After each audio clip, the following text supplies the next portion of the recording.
Perkenalkan, nama saya Yolanda Kristina Hora. Saya berasal dari Fakultas Ekonomi dan Bisnis di Universitas Jambi, dan saya berasal dari Prodi Keuangan Daerah dengan NIM COEO 23002.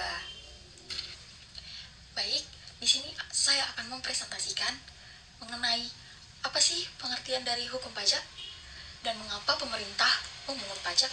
Serta di sini kita akan mengetahui teori pemungutan pajak dan asas pemungutan pajak.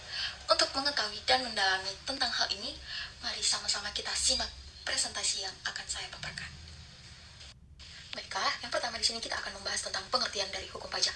Apa sih itu hukum pajak? Pengertian hukum pajak merupakan cabang ilmu hukum yang mengatur hubungan hukum antar negara dan wajib pajak. Nah, untuk membayar segala kewajiban pajak, ini adalah kewajiban daripada warga negara sendiri. Hal ini digunakan untuk melakukan pembiayaan semuanya.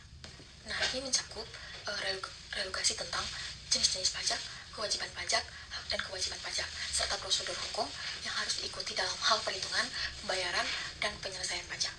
Nah, mungkin di sini teman-teman bertanya, apa sih dari tujuan dari hukum pajak tersebut? Nah, hukum pajak berfungsi sebagai sumber yang menerangkan tentang siapa subjek dan objeknya, siapa yang perlu atau tidak perlu dijadikan sebagai sumber pemungutan pajak demi meningkatkan potensi pajak secara keseluruhan. Baik, kita sekarang akan membahas tentang alasan pemerintah memungut pajak. Mengapa sih pemerintah memungut pajak? Nah, di sini bisa kita ketahui bersama, teman-teman, di negara kita ini tentunya kita sudah disediakan infrastruktur pendidikan dan kesehatan. Ini semua ada disediakan oleh pemerintah. Nah, itu adalah salah satu daripada alasan mengapa pemerintah memungut pajak dari warga negara. Yang pertama, untuk keuangan publik. Keuangan publik ini nantinya akan digunakan sebagai pembangunan. Lalu yang kedua ada untuk stabilitas ekonomi, mencegah inflasi dan ketidakstabilan ekonomi, di mana pada saat ini mungkin kita ketahui negara itu bisa saja mengalami inflasi.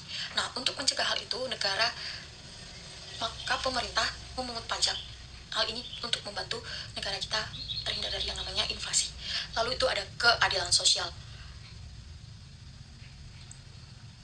di mana mendistribusikan beban pajak secara adil. Lalu yang keempat itu ada kedaulatan negara. Ini untuk mendorong pertumbuhan dan kesejahteraan daripada rakyat. Nah, selanjutnya kita akan membahas tentang teori pemungutan pajak. Nah, teori pemungutan pajak ini ada 3. Yang pertama yaitu teori manfaat, teori beban, dan teori kemampuan.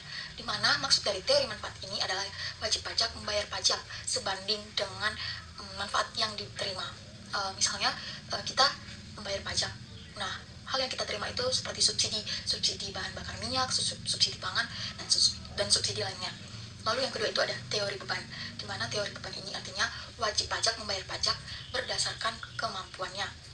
Lalu ada yang ketiga itu teori kemampuan, di mana artinya ini wajib pajak membayar pajak sesuai dengan kemampuan daripada ekonominya. Selanjutnya kita akan membahas tentang asas pemungutan pajak. Nah, asas pemungutan pajak ini terbagi juga atas 3, yaitu asas keadilan, asas kepastian, dan asas efisiensi. Nah, asas keadilan ini adalah membebani pajak sesuai dengan kemampuan. Lalu asas kepastian ini adalah aturan pajak yang jelas, transparan, dan mudah dipahami. Lalu asas efisiensi ini adalah pengumpulan dan pengelolaan pajak yang efektif dan efisien. Di sini juga dapat kita lihat fungsi-fungsi pajak. Itu ada fungsi budgeter, fungsi regulasi, dan fungsi stabilisasi. Nah, yang pertama itu ada fungsi budgeter, di mana sumber pendapatan negara untuk membiayai pembangunan. Lalu yang kedua itu ada fungsi regulasi, itu mempengaruhi perilaku ekonomi untuk mencapai tujuan tertentu. Lalu ada fungsi stabilisasi, hal ini mengatur perekonomian agar stabil dan terhindar dari yang namanya inflasi. Nah, di sini juga kita akan membahas jenis-jenis pajak, yaitu pajak langsung, pajak tidak langsung, dan daerah. Dibagi berdasarkan objek, subjek, dan mekanisme pengenaannya. Yang pertama itu ada pajak penghasilan, di mana pajak penghasilan ini pajak atas penghasilan atas individu atau badan masing-masingnya. Lalu yang kedua itu pajak pertambahan nilai, di mana pajak ini atas pertambahan nilai barang dan jasa. Lalu yang ketiga itu ada pajak bumi dan bangunan, di mana pajak ini atas kepemilikan tanah dan bangunan. Nah, di sini kita akan membahas subjek dan objek pajak, orang atau badan yang berkewajiban membayar pajak. Objek pajak adalah barang atau jasa yang dikenakan pajak. Subjek pajak yang pertama itu individu, badan usaha, dan lainnya. Nah, objek pajaknya itu penghasilan, barang dan jasa, dan lainnya. Kalau pajak daerah itu pajak atas tanah, bangunan, dan lainnya. Lalu pajak pusat, pajak atas penghasilan barang dan jasa. Di sini juga kita akan membahas tentang tarif pajak, di mana besaran pajak yang dibebankan atas objek pajak ditentukan berdasarkan jenis pajak, penghasilan, dan peraturan perundang-undangan. Nah, di sini ada yang pertama itu progresif, di mana semakin tinggi penghasilan maka semakin tinggi tarif.